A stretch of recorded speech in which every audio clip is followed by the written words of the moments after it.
Hola, ¿qué tal? Voy a comentar este informe con motivo de los 40 años de la autorización del aborto en España, la despenalización, el 5 de julio de 1985. Este 5 de julio hace 40 años. Este informe lo hemos hecho para Spay Matter. Se titula Lo que nos faltan. Soy Emilio Alegre, soy farmacéutico y antes voy a comentar brevemente este aviso. Estamos presentando un análisis crítico sobre el aborto desde una perspectiva bioética y social. Hemos evitado fotografías impactantes, de forma que no se pueda sentir alguien herido en su sensibilidad. El informe se basa en datos oficiales y reflexiones documentadas, y se invita al espectador a valorar esta información, como siempre, desde el respeto y el diálogo. Eh, este es el informe. Vamos a ir avanzando. Se titula Lo que nos faltan. Podéis encontrarlo en la web de Spaymatter, spaymatter.com, con el subtítulo 40 años de corazones heridos y vidas abortadas. Como decía, es el 40 aniversario y está dedicado a todos los padres y madres que han perdido un hijo o hija antes de nacer por causas naturales o provocadas, en la esperanza de que un día se puedan reunir con ellos en el cielo. Eh, Este informe es mucho más que una estadística, veremos algunas estadísticas, pero es mucho más que una estadística, es memoria necesaria después de 40 años a todas estas personas que nos faltan, y es también petición de acción y oración, oración por toda esta situación que estamos viviendo en nuestra sociedad. Queremos empezar diciendo que no todo lo legal es bueno. Y aquí tenemos el artículo 15 de la Constitución española, que se convirtió muy pronto en papel mojado porque decía que todos tienen derecho a la vida. Todos, está claro que es todos, todos los que viven. Y nunca se puede legitimar la muerte de un inocente, como decía San Juan Pablo II. Bien, pues vamos a empezar viendo cuántos abortos se han producido en este tiempo. Y esta es la estadística de todos los abortos que se han producido. Aquí la veis. ¿Mm? Año a año, año a año, es una estadística, la verdad, bastante dolorosa, y vemos que poco a poco fueron subiendo hasta alcanzar los 100.000, ¿no? Luego parece que bajan, pero más que bajar, lo que ha bajado es la tasa de embarazos, es decir, bajan porque bajan los embarazos, ¿no? Y toda esta información la obtenemos de estos informes que publica anualmente el Ministerio de Sanidad. Y con eso hemos llegado a la conclusión, hemos estimado que en estos 40 años nos faltan en España más de 3.31.420 personas desde el 5 de julio del 85 al 5 de julio de 2025, personas que tendrían entre 0 y 40 años.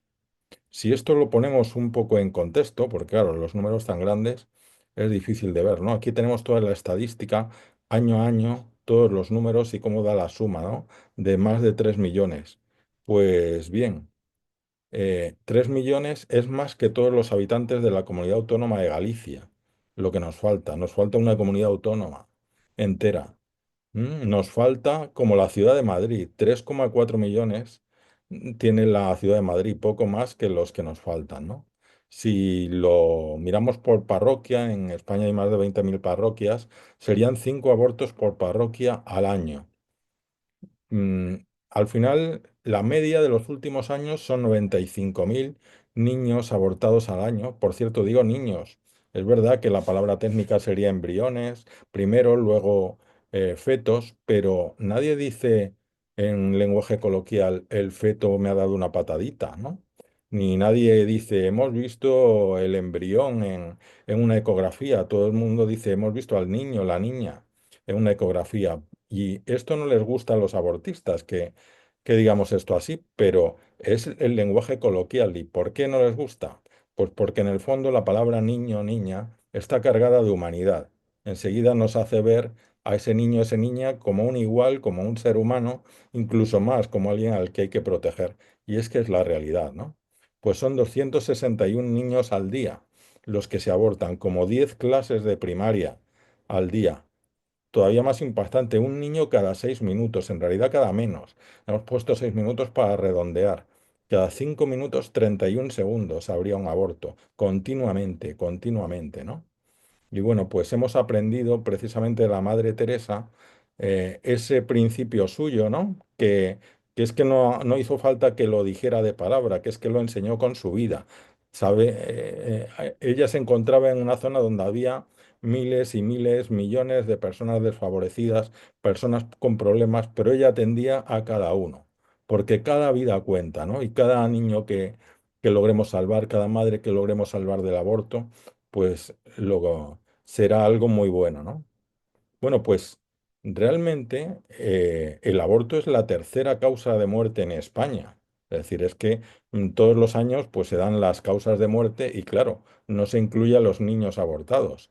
Pero si se incluyeran, como nosotros hemos hecho aquí, a partir de datos del Instituto Nacional de Estadística y datos de funciones y el informe del Ministerio, pues son 103.000 abortos en 2023, el último dato específicamente dado por el ministerio, y eso es la tercera causa de muerte, después de cáncer, enfermedades del sistema circulatorio, tercero, aborto.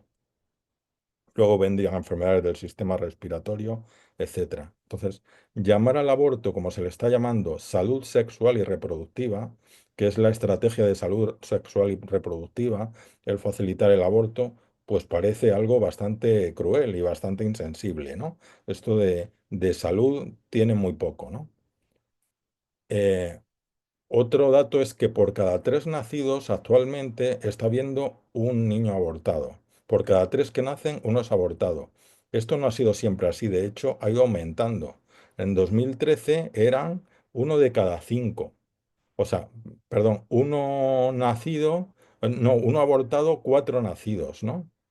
En 2003, pues era aproximadamente 1 a 7 o 1 a 6, ¿no? De cada 7, uno abortado, 6 nacidos, ¿no? Y en 1993, pues 1 a 9, ¿no? Pues ahora son 1 a 3. 1 a 3. De cada tres nacidos, uno ha sido abortado antes. Esto es una gráfica que me interesaba mucho porque igual no la conocéis tanto, que creo que todo el mundo la conoce, pero es muy interesante ver la población española en pirámide de población, ¿no? Como es una pirámide envejecida donde el grueso de la pirámide está hacia arriba porque la natalidad ha caído mucho. Aquí se ven los hombres y las mujeres por edades, ¿no? Aquí de 0 a 4, de 5 a 9 y así hasta más de 100 años. ¿M? Entonces aquí tenemos las poblaciones que hay de cada edad, ¿no? Y vemos aquí en naranja, he puesto las poblaciones que nos faltan, o sea, todos los niños que han sido abortados, que hoy tendrían de 5 a 9, de 10 a 14, hasta 35 a 39 años, y que no están, toda esta parte naranja, hombres y mujeres, porque fueron abortados, ¿no? Claro, no sabemos cuántos eran niños y cuántas niñas, pero lo hemos repartido por partes iguales, ¿no? Pues fijaros lo que nos falta. Esta es la población que nos falta en naranja, ¿no?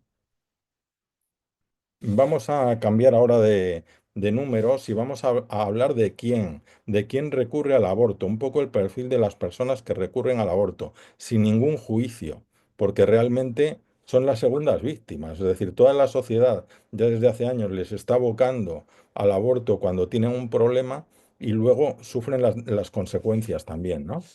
Lo primero que hay que decir es que abortar, contrariamente a lo que muchos podemos pensar de inicio, no es tan cosa de adolescentes. Siempre pensamos en una adolescente que se queda embarazada. Pues fijaos que de 15 a 19 años, voy a activarme aquí el puntero, de 15 a 19 años solo hay un 10%. El 90% tienen más de 20 años. ¿M? Tienen más de 20 años. Hay una gran parte con 20, 20 y tantos, 30 y tantos años. Si lo vemos por, por grupos de edad, las mujeres que más acuden a abortar son las de 20 a 24 años y luego las de 25 a 29 y algo menos de 30 a 34. Es decir, aquí está el grueso. Entre los 20 y 35 años es donde se producen más los abortos. Las adolescentes abortan menos, ¿no?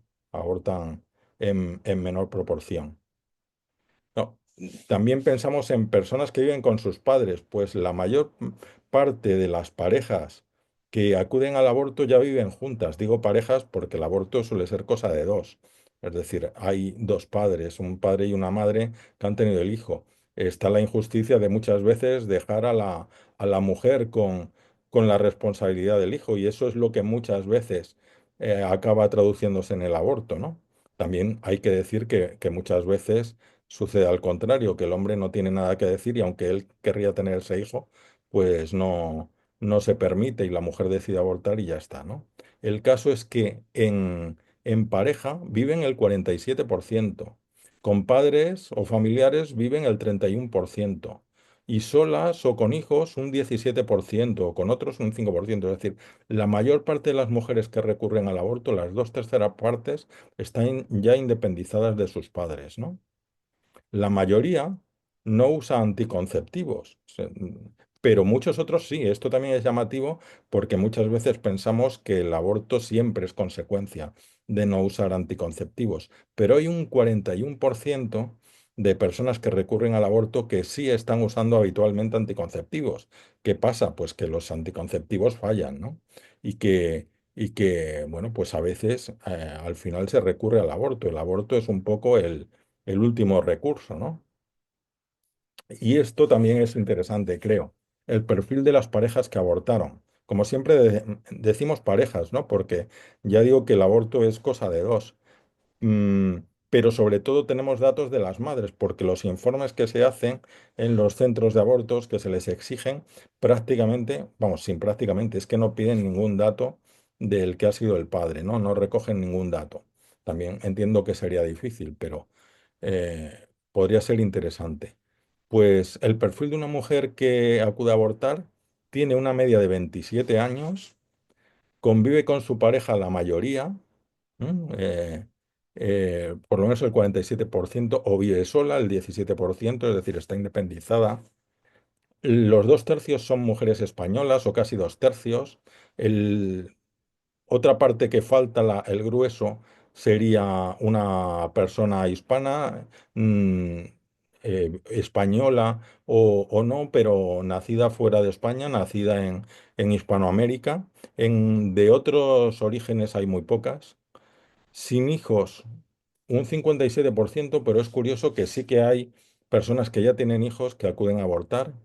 El 36% tienen bachillerato o FP en cuanto a formación, el 31% de eso, muchas menos con grado universitario, y la mayoría trabajan, el 62% trabajan. No usaron anticonceptivo el 59%, pero el resto sí, hay más del 40% sí. Y en cuanto a motivo, el motivo anda muy poco recogido simplemente por elección, no hay ningún motivo, es decir, ningún motivo declarado, es decir, directamente es, pues se ha decidido abortar, será porque no viene bien en ese momento tener un hijo, por lo que sea, ¿no? Y es su primer aborto en el 70%, pero hay muchos abortos de repetición, es decir, muchos abortos repetidos voluntariamente. El 10% aborta tres veces o más, sin que esto implique un juicio, es decir, muchas veces quienes atendemos a mujeres que han abortado sabemos que muchas veces la mujer que ha abortado quiere quedarse o tiene un deseo interno de quedarse de nuevo embarazada porque se siente vacía, siente esa pérdida de alguna forma y de alguna forma casi inconsciente, muchas veces no lo han reconocido luego, pues quieren quedarse de nuevo embarazadas. ¿Qué pasa? Que luego se encuentran en la misma situación que estaban antes, en una situación malísima. A veces incluso eso forma un círculo vicioso autolesivo que es muy negativo para ellas, ¿no? No digamos, claro, para los bebés que se pierden. Bueno, de los hombres prácticamente no tenemos información más la que tenemos a través de las mujeres, que conviven con su pareja un 47%, el uso de anticonceptivos, eh, pero no se recogen datos. Lo que sí sabemos es que de seguir la estadística actual, al final, a lo largo de su vida fértil, uno de cada tres hombres o de cada tres mujeres abortaría a un hijo suyo a lo largo de su vida. Uno de cada tres habría abortado a alguno de sus hijos. Y vamos a hablar de algo que por lo menos ya se va conociendo más, pero normalmente a las personas que no tienen contacto con personas que han abortado, pues les pasa muy desapercibido. Y es lo que llamamos el síndrome posaborto, ¿no? Este libro es un libro fundamental en este tema, Mujeres silenciadas, de unos psicólogos clínicos que han tratado a muchísimas mujeres. Aquí están Teresa Burke y David Riordan. Y nos dicen en este libro que la mayoría de las mujeres sufre una herida psicológica, es decir, es que es clarísimo que el aborto es una vivencia traumática para ellos, ¿no? Y eso se manifiesta tarde o temprano con ansiedad, una herida psicológica profunda, con tristeza, con pesadillas, pensamientos negativos. Existen procesos de negación, es decir, que la mujer no identifica, o el hombre no identifican que su malestar psicológico es debido al aborto, ¿no? O no lo llegan a reconocer, por lo menos al principio. Y desde luego sucede también en hombres, como he dicho, ¿no? Y una cosa muy importante, porque antes se negaba que esto existiera. Cuando ya no han podido negarlo porque es evidente, porque incluso ha habido casos conocidos de suicidio, pues ahora se está diciendo que eso solo sucede cuando la mujer o el hombre es que tienen problemas de conciencia y están en contra del aborto, pero lo hacen, ¿no? Pero esto no es verdad, no es cierto. No es cierto. Esto sucede aunque la mujer o el hombre piensen que hicieron bien. De hecho, la mayor parte de las personas que acuden al aborto en ese momento se han autoconvencido de que eso está muy bien, o de que muy bien no, pero que es la única opción que tienen. Entonces, realmente, aunque piensen eso, muchas personas van a tener ese síndrome posaborto, ¿no? Aquí hay otro libro de testimonios, el libro Yo aborté, de una asociación que hubo en España que atendía a muchas mujeres y puso en manifiesto este problema, la Asociación de Víctimas del Aborto, con testimonios reales recogidos por una psicóloga que atendió a estas mujeres y a estos hombres. También hay algunos hombres ahí, ¿no? Y los hemos atendido y sabemos los problemas que tienen, ¿no? Hay además en la prensa científica mucho lobby y mucha manipulación. El lobby abortista tiene mucho interés en que se publiquen trabajos que niegan esto, ¿no? Y algunos han publicado con una metodología muy deficiente y el informe tiene algún ejemplo de cómo esa metodología deficiente se trata de tapar no aceptando comentarios y no aceptando cartas que lo ponen de manifiesto, ¿no? Y ahí hay un ejemplo publicado, ¿no? Pero hay un resultado muy llamativo y es que Finlandia hizo un estudio ya en 1987 a 1994 de base de toda su población y analizó los suicidios en las mujeres, ¿no? Y los datos que encontró son estos. La tasa de suicidios anuales por cada 100 mujeres, en mujeres en general era 11,3. En mujeres que han tenido un aborto espontáneo era 18,1, más alto, ¿no? Algo más alto, pero en mujeres con un aborto provocado era del 34,7, es decir, 3 veces más, se triplicaba la tasa de abortos. En el posparto era mucho menor, era casi prácticamente la mitad que la de las mujeres en general. Es decir, el aborto aquí pues había antecedido al suicidio, ¿no? Y con una forma muy, muy clara, ¿no?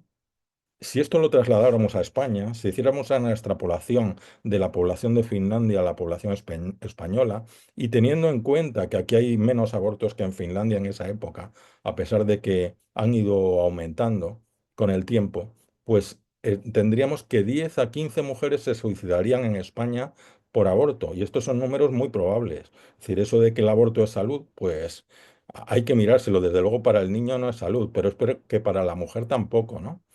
Desde 1985 estaríamos hablando, con 3 millones de abortos, de unas 300 o 450 mujeres que pueden haberse suicidado después de su aborto, ¿no? Es decir, es una cifra que es como para seguir llamando al aborto estrategia de salud reproductiva. Es decir, creo que la palabra salud y la palabra aborto están muy lejos una de la otra. No pueden estar más lejos. Bien, hablemos de los niños y niñas abortados, ¿no? Eh, Aquí tenemos un cartel de Proyecto Ángel, atención a mujeres embarazadas de Spain Mater Cádiz, que hicimos cogiendo fotografías que hay en internet de ecografías de niños en las distintas semanas, ¿no? Pues mirad, los que tenemos es que la mayor parte de los abortos en España se realizan con 7 semanas, es decir, la mayoría con 7 semanas. Los niños son todavía muy pequeños, tienen el tamaño como de una uva, como de unos 2 centímetros, no llega, ¿no? Así se realizan 77.000 abortos en 2023, ¿no? Según el informe del Ministerio de Sanidad. Tienen forma humana, ya tienen brazos y piernas y además tienen un corazón que late desde la semana 5. En la semana 7 ese corazón ya va latiendo 2 semanas. Yo recuerdo haber visto el corazón de mi hijo latiendo con 6 semanas, ¿no? Porque no esperábamos que pudiéramos tener hijos, nos llamó mucho la atención, casi no nos lo podíamos creer y lo vimos con 6 semanas latiendo su corazoncito, ¿no? Con 9 a 14 semanas hay 20.000 abortos anuales, casi 21.000, ¿no? Ya aquí tienen hasta 43 gramos, están totalmente desarrollados en todas las partes de su cuerpo, ¿no? Y ya solo les queda crecer. De 15 a 22 semanas, pues ya son mucho mayores, tienen de 10 a 29 centímetros, de 50 a 400 gramos, ya se mueven, oyen, juegan. Estamos diciendo que les ponemos a los niños música de Mozart, pero si no los queremos, los abortamos. ¿Qué sentido tiene eso, no? Quererles en la medida de que nos vengan bien o nos vengan mal. Creo que eso no es realista, ¿no? Pues así se hacen 4.400 abortos en España con esta edad gestacional. Incluso se hacen 186 con 23 semanas o más de embarazo, ¿no? Cuando ya pueden vivir fuera del útero. Ya sabéis que en otros países incluso pues se han aprobado los abortos hasta término, hasta el minuto antes de nacer, ¿no? Curiosamente, traigo aquí esta diapositiva que conmemora el Día Mundial del Síndrome de Down porque la peor parte la llevan los niños con síndrome de Down. Aquí se habla de inclusión, de igualdad, de oportunidad para celebrar el 21 de marzo, el Día del Síndrome de Down. ¿Sabéis que es el 21 de marzo? Quizá mucha gente no lo sabe. Es una cosa muy curiosa, ¿no? El síndrome de Down se produce por la trisomía 21, porque en vez de tener dos cromosomas 21 como todo el mundo, los niños con síndrome de Down tienen tres. Tienen tres. Entonces, tres copias del cromosoma 21. El 3 es marzo, 21 el día 21, por eso se celebra el 21 de marzo, ¿no? Mi cariño a todos estos niños y algunos no tan niños, algunos muy mayores, que los conozco y son estupendos y son superdotados en amor y en hacernos mejor a los demás, ¿no? Bueno, pues en España se calcula que el 88% de los niños con síndrome de Down son abortados por este motivo. En Islandia es del 100%. Un poquito hipócrita, ¿no? Como dice este cartel estupendo que hizo la Asociación Católica de Propagandistas. Hoy me felicitas porque es mi día y mañana me abortarías. Es decir, el 22 de marzo ya no nos acordamos de que es el día del síndrome de Down y los abortamos y los pillamos antes de nacer, ¿no? Incluso hay todo un programa para detectarlos antes de nacer y que no nazcan, ¿no? En fin. La Unión Europea prohibió el aborto por razón de género, por razón de sexo, es decir, no se puede abortar, aunque luego pues, se puede hacer lo que se quiera porque no se da motivo, pero en principio está prohibido abortar eh, a las niñas por ser niñas o a los niños por ser niños. Pero uno piensa, vale, eso es discriminación, claro, pero entonces es porque el aborto es algo malo, ¿no? Porque si no, ¿qué discriminación es esa? Y a los síndrome de Down, eso no es discriminación, abortarlos por ser síndrome de Down. Abortar a una niña por ser niña, sí. Abortar a un niña o niño que por tener síndrome de Down no lo es. ¿No es una discriminación también? Bueno, ¿cómo se realizan? Aquí, bueno, hubo un médico, que ahora vamos a ver sus diapositivas, que hizo en dibujos cómo se realizaban. Eso está muy bien porque permite enseñarlo sin recurrir a las fotografías que son muy truculentas y son muy penosas, ¿no? Y que la gente las rechaza siempre. Pero es bueno informarse y por lo menos a través del dibujo lo podemos hacer, ¿no? Con el 71.900 abortos de los que se producen son quirúrgicos, la mayoría por dilatación y aspiración en las primeras semanas. Ya se recurre también cada vez más en esas semanas al aborto mediante pastillas, farmacológico, ¿no? Y otros que aparecen ahí, ¿no? Bueno, dilatación y aspiración. Aquí esto se hace. hasta la semana 14, cuando todavía el niño es muy pequeño, muy blandito, y se puede simplemente aspirar con una cánula. En el mismo proceso muere al ser aspirado en trocitos, ¿no? Ahí tenemos el dibujo cómo pues, se dilata el cuello del útero y entonces se introduce la cánula y por ahí se extrae con una cánula con vacío, se extrae al niño y en ese mismo proceso muere, ¿no? Por dilatación y evacuación. Aquí el niño es mayor. Entonces, con la cánula, pues no puede pasar por la cánula. Se hace la dilatación y esto sí que es bastante truculento. Se extrae con unas pinzas a trozos en vivo. Eh, ¿Cómo se parte? Pues es que el niño todavía es muy blandito. Los huesos no tienen consistencia ósea, consistencia dura, y por tanto se arrancan directamente, ¿no? Y luego en una bandeja se reúnen los trozos para comprobar que no queda nada, porque si quedara algo dentro del útero, pues eso podría causar una infección y muchos problemas, como de vez en cuando pasa, ¿no? Este es el dibujo del doctor Levatino, que fue el que hizo esto. En vídeo nosotros solo ponemos una foto, ¿no? Vamos, una foto, un dibujo, ¿no? Y en el informe no aparece esto, pero porque está en otros, pero cuando ya son los niños muy mayores y ya solo se puede hacer un parto, lo que se hace es acabar con su vida antes de que nazcan. Y eso se hace por inyección letal. Y se hace inyectando cloruro potásico o dioxina, que lo que hacen es pararle el corazón. Se les para el corazón, muere y al cabo de más de un día después, pues se extrae el feto muerto, lo cual es muy duro para la madre, ¿no? Se extrae el niño ya sin vida, ¿no? ¿Dónde se practican? Ya estamos acabando. Pues la mayoría en centros ambulatorios privados, el 77%, ¿no? Algunos en hospitales públicos o privados o en centros ambulatorios públicos, pero la mayoría son un negocio privado.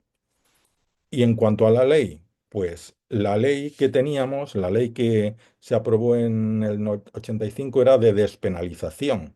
Es decir, no es que dejara de ser un delito, sino que estaba despenalizado, es decir, no tenía pena, ¿no?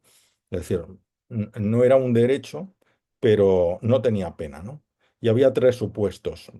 Pero sin embargo, todo esto que se habló mucho, en realidad era aborto libre y sin límite de tiempo, porque el riesgo para la salud psíquica entraba y cualquier cosa, no había ningún control, entraba como riesgo para la salud psíquica. Es decir, si la mujer no está bien con ese embarazo y piensa en encontrarse mal, pues eso es un peligro para la salud psíquica y entraba. Y además, ese riesgo permitía hasta abortar sin límite de tiempo.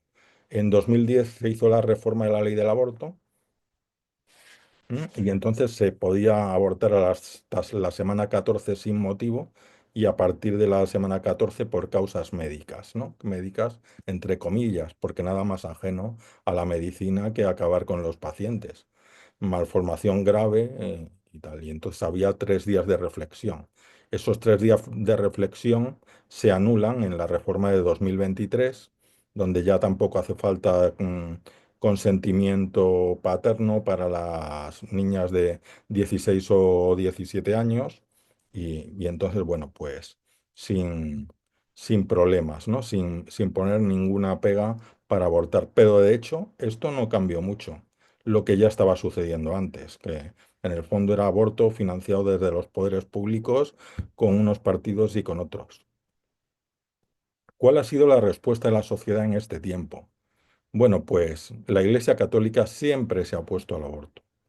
Eh, Tenemos desde el Concilio Vaticano II en el 65, el Catecismo, la encíclica de Juan Pablo II, Evangelium Vitae, y la Declaración Dignitas Infinita de este mismo año pasado con el Papa Francisco, que también fue siempre muy contrario al aborto, ¿no? Spey Mater es una asociación provida de la Iglesia Católica que está ya en numerosas diócesis de España con Proyecto Ángel, atención a mujeres, a parejas en riesgo de aborto, Proyecto Raquel con sanación personal posaborto a estas mujeres y hombres cuya dolencia muchas veces son olvidadas, Parroquias por la Vida, con oración, formación y atención, y el nuevo proyecto CUMI de sanación de heridas sexuales, porque muchas veces el tener heridas sexuales anteriores predispone a ponerse en la situación de al final tener que abortar, ¿no? Y luego hay muchas asociaciones pro vida desde el principio, ¿no? Desde antes de 1985. La Federación Pro Vida creo que es la más conocida. Y aquí una mención especial a un texto que hizo Pro Vida de Guipúzcoa, que era una propuesta de ley de protección del no nacido, que no trataba de penalizar a las madres, pero hay muchas formas de dificultar y de impedir el aborto sin penalizar a las madres, ¿no? Y es que realmente el negocio es lo que hay que perseguir fundamentalmente para acabar con el aborto, ¿no? El negocio y a las personas que se dedican a esto sabiendo lo que hacen y sabiendo el daño que están haciendo incluso a las propias mujeres, ¿no? Aunque bueno, pues todo el mundo trata de calmar su conciencia a veces con autoengaños, ¿no? Incluso profesionales, pero ya sabéis que la mayor parte de los profesionales sanitarios en España, de los médicos, rechazan el aborto, es decir, se declaran objetores de conciencia cuando se les pide que aborten o que participen en abortos. O otra cosa es que estén en contra, yo no digo que todos estén en contra, muchos hasta estarán a favor, pero una cosa es estar a favor de algo en el papel y otra cosa es quererlo hacer uno. Y aunque el aborto es un negocio, hay muchas provincias en España donde no se ha encontrado un solo médico capaz de dedicarse a ese negocio del aborto, ¿no? Que es fácil y da bastante dinero. Bueno, pues tenemos también Red Madre, Fundación Madrina, 40 días por la vida, Adoración ante abortorios, todos son asociaciones. Hay cientos de grupos y asociaciones pro vida operando actualmente en España, ¿no? Y en el mundo se estima 75 millones de abortos. Esto lo estima la Organización Mundial de la Salud, sobre todo en las zonas más depauperadas, donde el aborto es una forma de controlar la natalidad y de muchas veces incluso de extraer materias primas sin que haya problemas con poblaciones crecientes, ¿no? Como África Central y del Sur, Asia del Sur y América Latina, ¿no? Y sin embargo, pues hay sitios que han conseguido limitar el aborto legalmente, como Polonia, que ha dado pasos atrás muy importantes y además basados en una cultura provida. Malta, desde luego, ahí también basada en su cultura han aguantado la cultura de la vida. Honduras y Estados Unidos, al ver que se había falsificado la sentencia o el proceso, el caso que dio lugar a la sentencia favorable al aborto, pues eso ha permitido a muchos estados dar marcha atrás, ¿no? Y algunos lo están haciendo. Y también Filipinas, ¿no? Y hasta aquí hemos finalizado. El informe tiene algunos anexos, ¿no? Y esos anexos pueden ser interesantes, os recomiendo que lo veáis en la página de spaymatter.com porque tiene 10 argumentos para defender la vida, ¿no? Y eso nos lleva a conocer muy bien esta causa, ¿no? Y 10 consejos si quieres defender la vida, ¿no? Cómo hacerlo, con qué actitud ir, ¿no? Y luego para quien esté interesado en su área, ¿no? ¿Cuántos abortos hay en mi provincia? ¿Cuáles son los datos en mi zona, en mi comunidad autónoma? Pues hay también algunos anexos extraídos del- de los informes del ministerio, ¿no? En definitiva, pues, ¿dónde encontrar el informe? Ahí está en SpayMatter, ¿no? Donde podéis encontrar muchas más cosas. Y ahí tenéis el informe en PDF. Y en definitiva, pues como os decía, eh, Estamos